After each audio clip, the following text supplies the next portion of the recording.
SP7 వార్తలకు స్వాగతం. రెండోసారి నర్సాపూర్ బీజేపీ మండల అధ్యక్షుడిగా ఎన్నికైన బర్కుంట నరేందర్. మండల అధ్యక్షుడు నరేందర్ బర్కుంట, జిల్లా కార్యదర్శి రాజేందర్, నాయకులు దత్తురాం, లక్ష్మణ్, విజయ్, సుధాకర్, పల్లపు రాజు, శంకర్, సుదర్శన్ రెడ్డి, చిట్టి, ఫయాజ్లు పాల్గొన్నారు. ఢిల్లీ ఫలితాలలో భారతీయ జనతా పార్టీ అఖండ విజయంకు అందించినటువంటి ఢిల్లీ ఓటర్లందరికీ కూడా భారతీయ జనతా పార్టీ తరఫున మేము ప్రత్యేకమైనటువంటి ధన్యవాదాలు తెలియజేస్తున్నాం.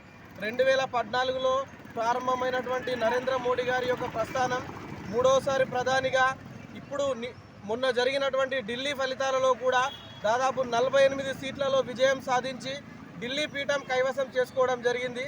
ఈరోజు ఢిల్లీ కాదు, రేపు జరగబోయే తెలంగాణ రాష్ట్రంలోని ప్రతి గల్లీలో కూడా భారతీయ జనతా పార్టీకి సంబంధించినటువంటి నాయకులే విజయం సాధించాలని, ఆ విధంగా ప్రతి ఒక్కరు కూడా భారతీయ జనతా పార్టీకి అవకాశం కల్పించాలని ఈ సందర్భంగా కోరుకుంటున్నాం.